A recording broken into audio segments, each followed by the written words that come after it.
pueblo. Y tengamos en tu presencia ese temor reverente. De manera, Señor, que podamos estar bien y tú, Señor, te complazcas en nuestra actitud. Trae con bien y con prontitud a los hermanos ausentes. Pon carga, Señor, y responsabilidad en los que se dejan de manera descuidada. Consuela, Señor, a los que queriendo no pueden venir, especialmente a los enfermos. Dales tu bendición, Señor, y dale la porción igual que a nosotros.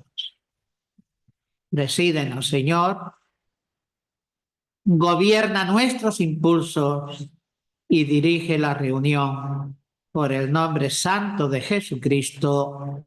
Amén. Amén.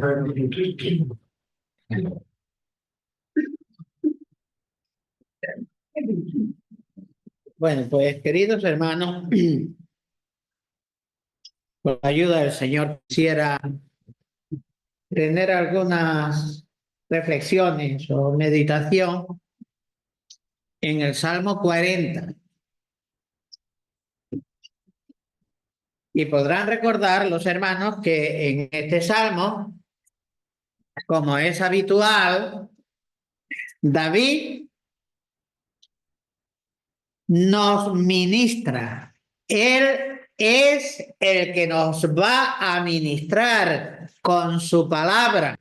David, como suele ser habitual en él, se nos ministra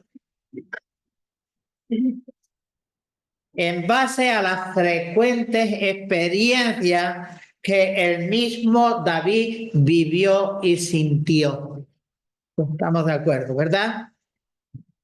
En base a la vivencia, a la experiencia, a la circunstancia, a la necesidad por la que David atravesaba, finalmente su corazón henchido rebosaba y terminaba escribiendo plegaria, siempre con todo su corazón, elevando alabanzas al cielo con todo su fervor, e inclusive, y es el punto que quisiera subrayar, inclusive, aparte de su dote militar y de su dote poética y de su dote musical y de todas las dotes que este siervo de Dios tuvo, estaba también la dote de la que yo nunca antes hablé ni oí, la dote de la enseñanza. Sí, para mí también fue una sorpresa. David, de Saúl se dice que profetizó y que iba con los alumnos de la escuela profética y profetizó. Pero es que David era profeta, que lo vamos a ver. Pero yo, con la ayuda del Señor, quisiera ver si podemos detenernos en ese pensamiento que les he soltado. Y tenemos que reconocer además que las aportaciones de David son tremendamente enriquecedoras. Y diré más, que en muchas ocasiones las palabras de David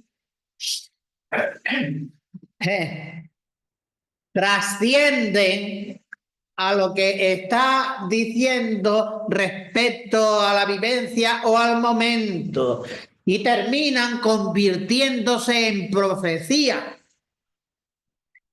Yo creo que es uno de los autores más usado por el Espíritu Santo para profetizar acerca de la persona amada o acerca del Mesías, ¿vale? Acerca del Mesías. ¿Por qué? ¿Por qué que la palabra de David se convierte en profecía? Pues muy sencillo, porque lo que él empieza relatando llega, diríamos, a un clima, eh, un clima que sobrepasa la realidad presente. Se convierte en profecía porque lo que va relatando va más allá de lo que pudieron ser las experiencias que empezó contando o los propósitos, deseos o proyectos que tenía. Es que dice algo que va mucho más allá y que no se puede acoplar ni se puede aplicar a la persona que habla, en este caso, David. Fíjense la tremenda importancia. Bueno, pues vamos, por ejemplo, enseguida vamos a leer el pasaje en el que vamos a centrarnos, pero para lo que estoy diciendo, para apoyar lo que estamos diciendo, leemos Hechos capítulo 2 y versículo 30. Hoy no copié los versículos en las notas, de manera que iremos quizás un poquitín más despacio.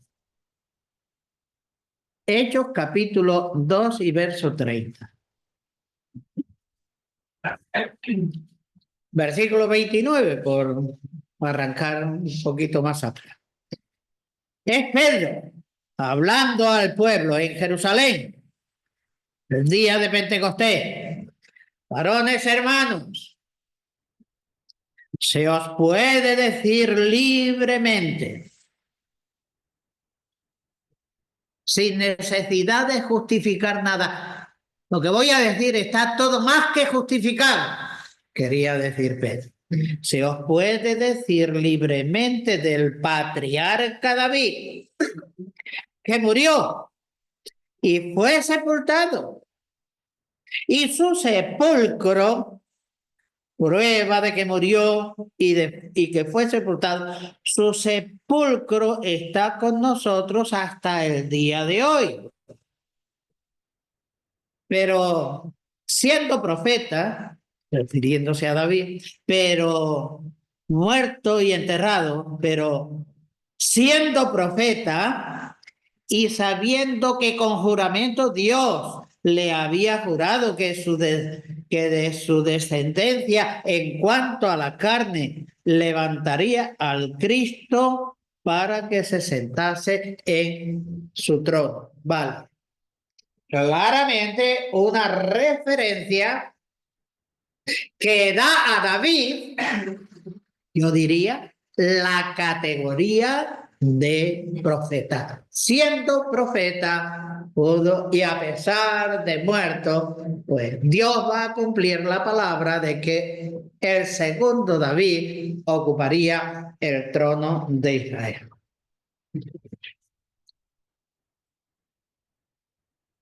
Otro texto. 2.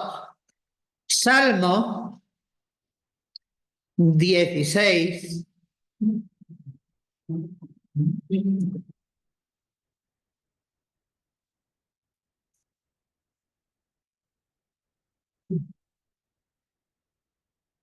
Versículo 18.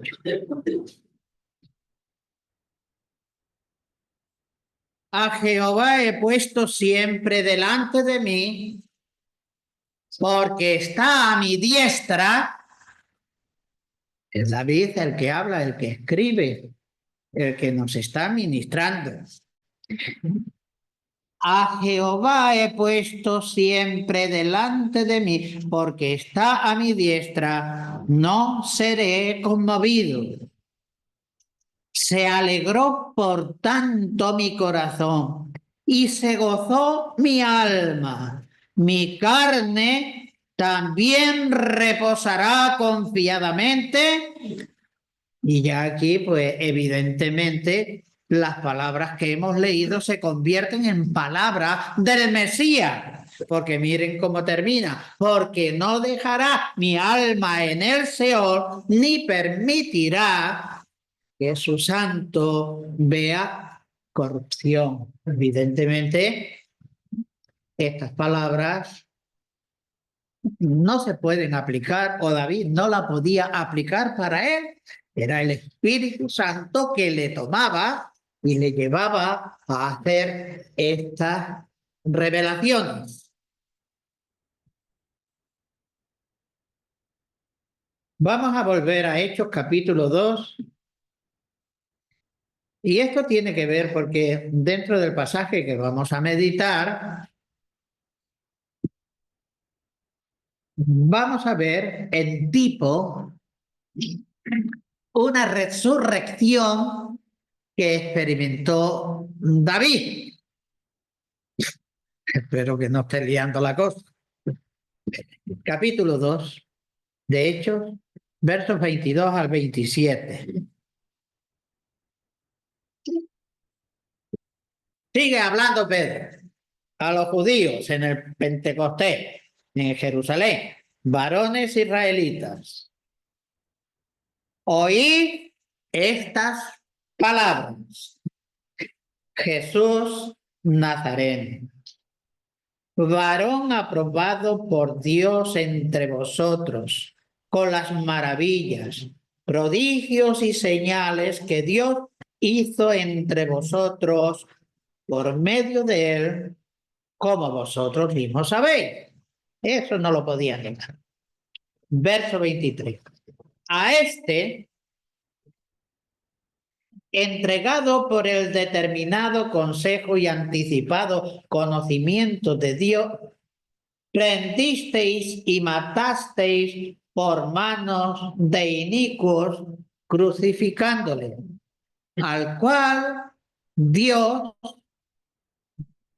suelto los dolores de la muerte, por cuanto era imposible que fuese retenido por ella, porque David dice de él, veía al Señor siempre delante de mí, porque está a mi diestra, no seré conmovido, por lo cual mi corazón se alegró y se gozó mi lengua, y aún mi carne descansará en esperanza, porque no dejará mi alma en el Hades, ni permitirá que su santo vea corrupción.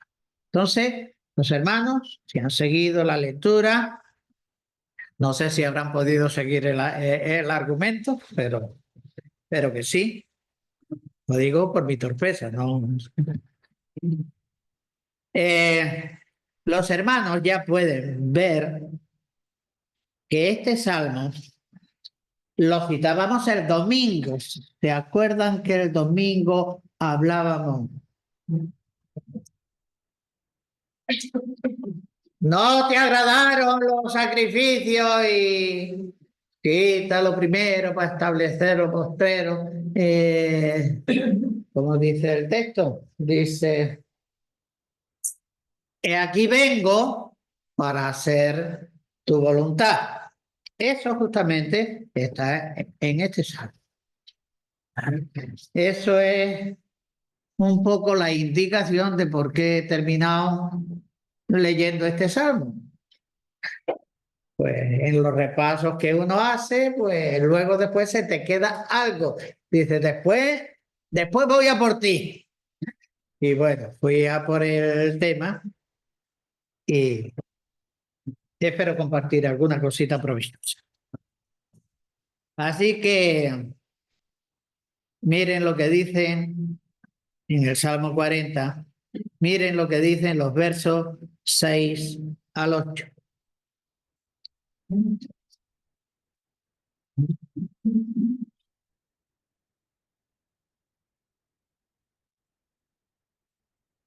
Sacrificios y ofrenda no te agradan. Has abierto mis oídos. Holocausto y expiaciones no has demandado. Entonces dije, he aquí vengo. En el rollo, en la envoltura del libro, el libro de alguna manera está saturado. rollo del libro está escrito de mí. El hacer tu voluntad, oh Dios, me ha agradado y tu ley está en el centro, en medio de mi corazón. Y es por eso que yo, pues, que me detuve allí. Por eso, precisamente, me detuve y,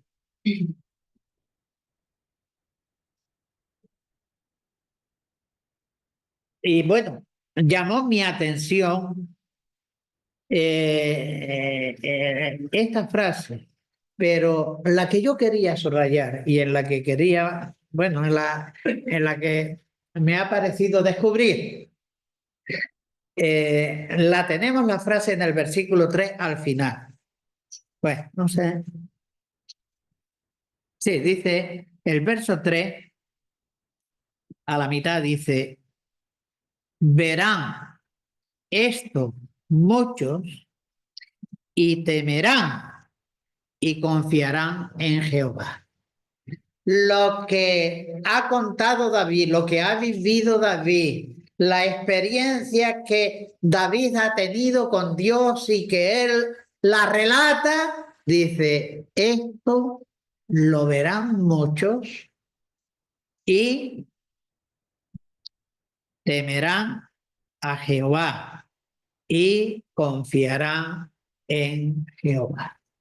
Es decir, vamos a descubrir cuando vayamos al texto que David valora tremendamente, valora lo que es un buen testimonio. Se puede hablar con el testimonio y se pueden llevar a personas a los pies del Señor simplemente por el testimonio. Bueno, hay además otro ingrediente, otra cosita, que hace que me detenga en el texto y claro, pues estuve mirando algunos pasajes bíblicos y son aquellos que nos muestran de alguna manera la intensidad de los sentimientos de las personas que intervienen. Bueno, este principio lo aplico por regla general a todos los salmos. Como yo vea un signo de admiración o vea que el personaje en cuestión que figura en las escrituras o en el texto está viviendo intensamente el momento o está derramando su alma, es que voy allí y me gusta penetrar. Y muchas veces el Señor me ha consolado y me ha confortado y me ha animado al ver y descubrir esos detalles que hombres de tan alta talla y tan espirituales pues experimentaban. Bueno, mire, vamos a leer, aunque sean los 5 primeros versículos. Vamos a ver Salmo 40, verso 1. Después habrá oportunidad de leer algo más. Salmo 40, verso 1. Pacientemente esperé a Jehová.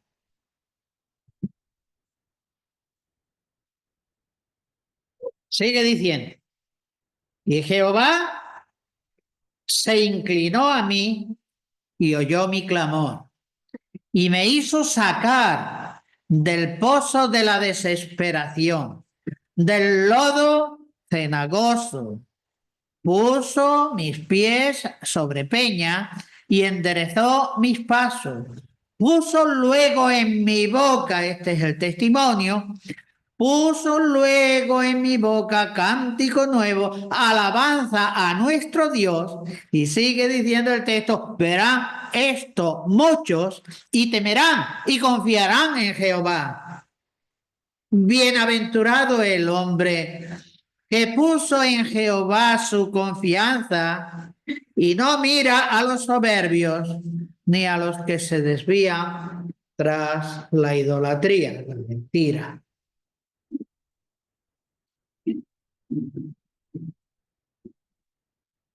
Bienaventurado el hombre que puso en Jehová su confianza.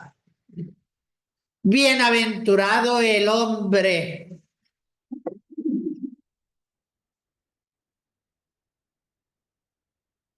que recibe la palabra. Tremenda felicidad, tremendo gozo, aún en medio de las pruebas. Mire, es por eso, hasta este detalle les comento, es por eso que le he cambiado el título al Salmo. Yo no sé el título que tendrá en vuestra Biblia, pero en la mía dice Alabanza por la liberación divina y en casi todas aparece ese título, Alabanza por la liberación divina. Pero no obstante, he querido cambiar y para mi conveniencia lo he titulado Eficacia de un testimonio gozoso. El testimonio con gozo, el testimonio de la verdad, de lo que Dios ha obrado en mi corazón. Tiene poder, tiene eficacia y puede conducir a los que no conocen a Dios, les puede conducir a Él. Miren, Salmo 116, versículo 3.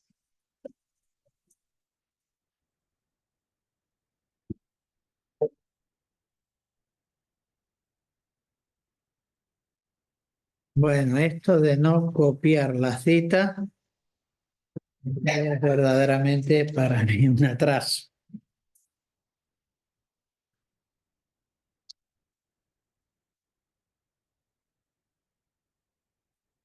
Aquí está. Verso 3, 116.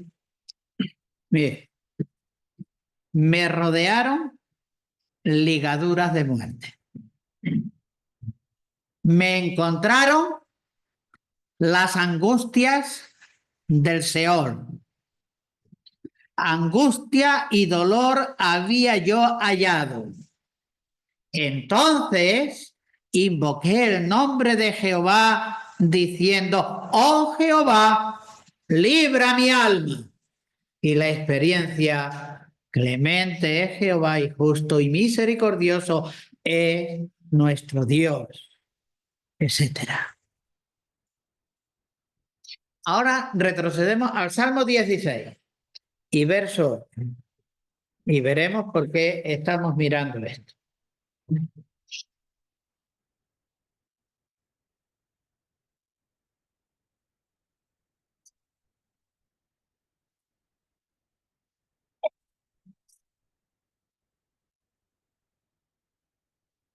Dice, bueno, verso 7, bendeciré a Jehová que me aconseja, aún en la noche me enseña mi conciencia.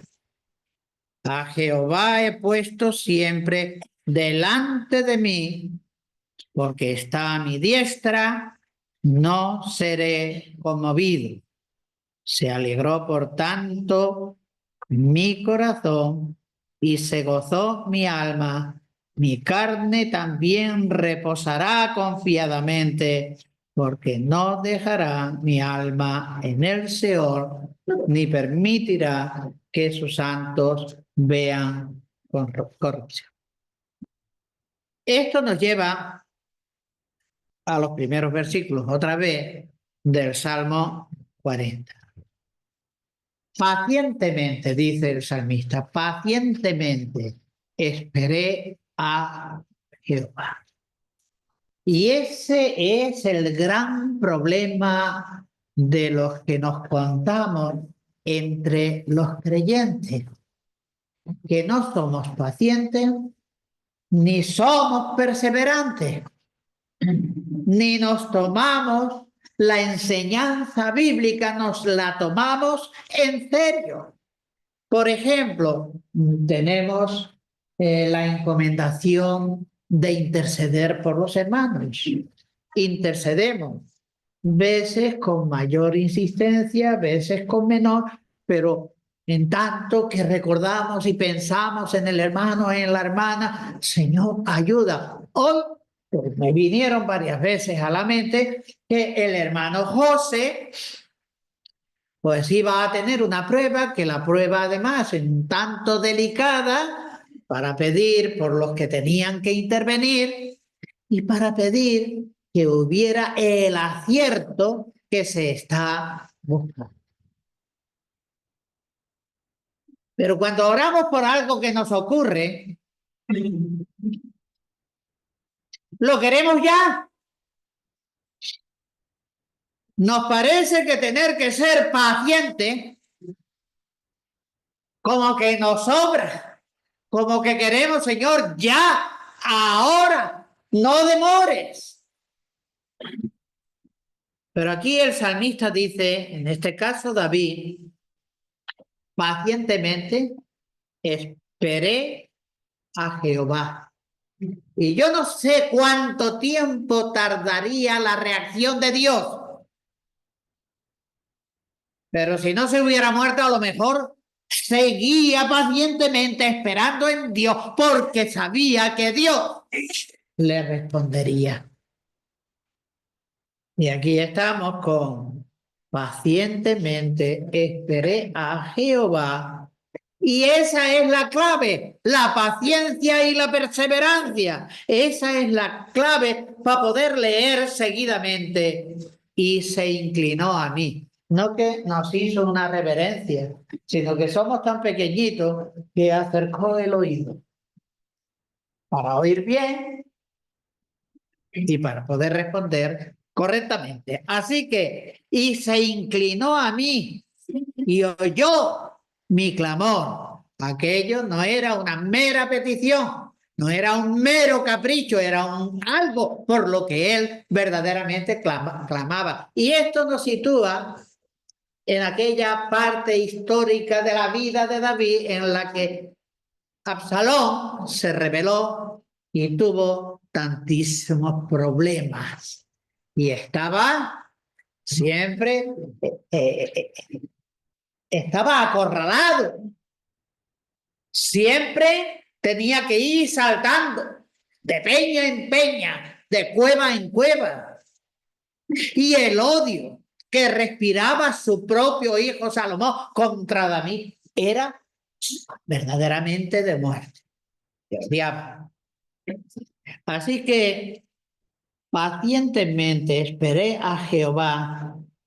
Él condescendió y oyó mi clamor.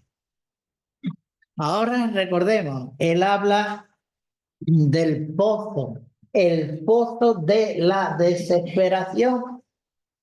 La situación tremenda, la situación difícil, dificilísima en que se encontraba y no veía salida. Oye, si imaginamos un pozo, y aquí en Canarias tiene tela los pozos, porque pueden ser hasta de 300 metros, yo no sé cuánto. Bueno, un pozo, caer en un pozo. Y miraba arriba, y allí no llego, casi no llego con la mirada. Y las paredes lisas, verticales, total. Y por allí, por donde se entra, es por donde se sale. Entra, caí o me tiraron. Pues si no vienen a rescatarme, pues ya el hombre tendría que estar terriblemente apesadumbrado. Además, la luz no penetra, y más si le cerraron la boca del pozo. en completa oscuridad. No sé cómo me diría la anchura del lugar, pero eso era todo lo más que podía hacer. Otra cosa, el fondo del pozo. Bueno, eso sucedía con frecuencia allá en la tierra de Palestina. Se había quedado sin agua. Había que esperar que otra vez lloviera para ver si los veneros llevaban el agua al pozo, pero quedaba en el fondo el cieno. Y el cieno y el piso se supone irregular. Y, y era arriesgado andar por ese lugar que no sabía dónde iba a pisar. Es que tenemos en el Salmo 69 esa angustia de que estoy en un lugar donde no hago pie, donde el lodo le cubría. A José, los hermanos, lo metieron en una cisterna. Y a Jeremías también se lo querían cargar dentro de una cisterna y tuvo que experimentar la angustia de que el lodo le cubría. Y este es David en una situación, no vamos a decir que sea literal, pero él podía imaginar literalmente lo que podía estar encerrado en un pozo.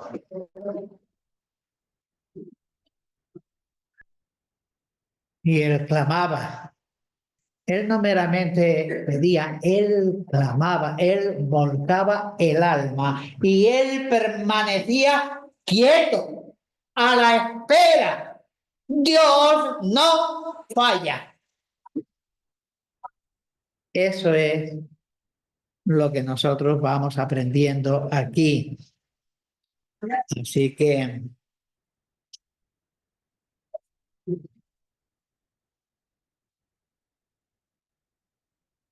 miren lo que dice, hablando de David, el ejemplo de David y el ministerio de la palabra de David para con los de afuera. Miren, Salmo 51 y versículo 13.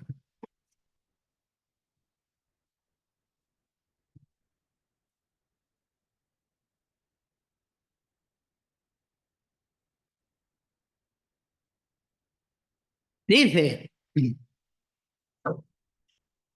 bueno, David ha confesado su pecado. David espera ser restaurado plenamente para volver a sentarse en el trono. No quites, dice aquí, verso 12. Vuélveme el gozo de mi salvación y espíritu noble me sustente. Verso 13. Entonces enseñaré a los pecadores, a los transgresores, que le enseñará tus caminos, los caminos que Dios usó para salvarme a mí y los caminos que Dios puede usar para salvarte a ti o para darte el escarmiento. Pero aquí tenemos a David enseñando. Entonces enseñaré a los transgresores tus caminos y a los pecadores, y los pecadores se convertirán a ti. Es que vemos aquí a David de evangelista con todas las cargas y todos los problemas que le acosaban y que le acuciaban. Es hermoso.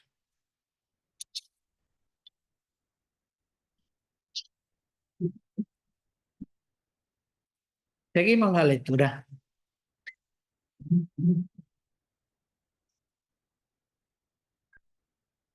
Pacientemente esperé a Jehová y se inclinó a mí y oyó mi clamor, tremenda experiencia, y me hizo sacar del pozo de la desesperación, del lodo cenagoso, de la ciénaga. Es cuando el lodo, además de lodo, se empieza a pudrir y a dar mal olor. Esa es la ciénaga.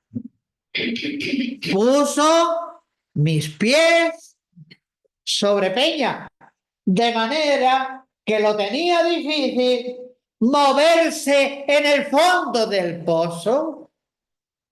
Dios oye la oración.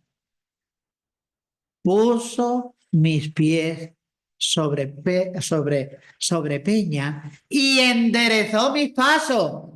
¿Qué pasó con David? Que se torcieron sus pasos. Bueno, ahora mismo el Salmo no nos daría pie para encontrar un apoyo a lo que estamos diciendo, pero sí tenemos apoyo para entender que de un lado movedizo Dios lo puso en una peña alta y firme, sin tropiezo. Eso es para tenerlo presente. ¿Y qué dice más? Enderezó mis pasos. Dios mira a su siervo, Dios mira las necesidades de su siervo y Dios de la oscuridad lo saca a la luz, de lo movedizo lo saca a la peña y de lo extraviado le pone en el camino derecho. Bueno, pues allí andaba yo gozándome en estos detallitos. Pero ¿qué dice más? Puso luego en mi boca cántico nuevo. Es que a esa experiencia para David fue nueva. Y cada experiencia en los creyentes, en los hijos de Dios, tiene que terminar ensalzando y alabando a Dios. De manera que sí, que cuando terminaron de cruzar el Mar Rojo los israelitas y vieron que el mar se tragó a todos los enemigos, irrumpieron en alegría y en gozo y cantaron un nuevo cántico, el cántico de Moisés. Pues aquí Dios dice que puso en su boca cántico nuevo. Mire, el cántico es nuevo, porque te lo acaba de dar la experiencia. Y el cántico se eleva a Dios con todo el alma, con todo el corazón y plenamente consciente de lo que estás diciendo y tienes presente las razones que te han hecho vibrar para dar alabanza a Dios, porque a veces nos ponemos a cantar y es que no sabemos los cánticos de memoria y podemos estar pensando en cualquier otra cosa sin equivocarnos en la letra del cántico. O sea, que mientras cantamos, a lo mejor Manolo está pensando en la comida que tiene que hacer. Cada cual lo suyo, ¿vale? Pues esto, queridos hermanos, esto es muy hermoso. Puso luego inmediatamente en mi boca cántico nuevo. ¿Qué cántico? Los del mundo no. Alabanza a nuestro Dios. Verán esto muchos y temerán y confiarán en Jehová. Tremendo testimonio y tremendo resultado. Yo creo y lo apuntaría entre las promesas. Verán nuestro testimonio, verán nuestra perseverancia, verán nuestro temor de Dios, nuestra reverencia, verán nuestra forma de vestir y de conducirnos, y de ser tolerante, y de ser perdonador. Eso lo verán. Es más, es que lo ven, y nosotros no nos damos cuenta. Por ahí puede llegar la conversión y la mayor gloria de Dios. Bienaventurado, verso 4, bienaventurado el hombre que puso en Jehová su confianza y no mira a los soberbios ni a los que se desvían. Aquí se traduce, se desvían a los ídolos, que son la falsedad y la mentira, lo vacío. Esa es una bienaventuranza. Pues nosotros que hace mucho tiempo aprendimos que los 10 mandamientos están en Éxodo capítulo 20 y que el segundo mandamiento es que no tendrás imágenes ni dioses, nosotros que lo sabemos, no las tenemos. No las tenemos así físicas. Pero si hubiera que mirar allí en el corazón y Dios que ve y ve exactamente lo que hay, seguramente que notaría más de 4 dioses a los que servimos y damos prioridad a esos dioses por encima de nuestro Señor y nuestro compromiso con su pueblo. Hay cuestiones de escuela, hay otras cuestiones, hay cuestiones de familia que no se terminan de colocar en su sitio. Pero somos creyentes y estamos dando el callo. Pero dice, no se desvían tras la mentira. Bueno, pues el texto es largo. Dice, verso 5. Has aumentado, oh Jehová, Dios mío, tus maravillas y tus pensamientos para con nosotros. No es posible contarlos ante ti. Si yo, estoy perdido. Si yo anunciare y hablare de ellos, no pueden ser enumerados. Y está hablando simplemente de maravillas, que vive, que siente, que ve, que palpa, que disfruta. Son tantas que si me pongo a contarlas, no terminaría nunca. Y claro, se espera una respuesta de consagración firme y decidida como la que tuvo David. Bueno, pues llegamos a esa parte de sacrificio y ofrenda que no era la que yo tenía que tocar ni tenía en mente.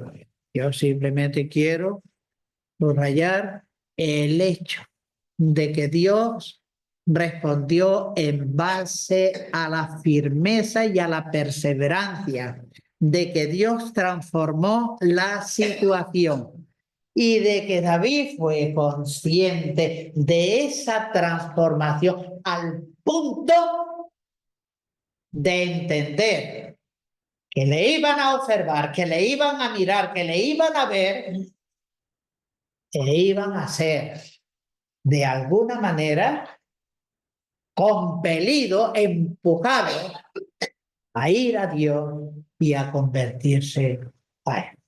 Bueno, pues lo dejamos aquí, que el Señor nos bendiga, quedará un poquito más de tiempo para la oración, pero lo recibimos como de Dios, ¿vale? Bueno, pues amén. Amén.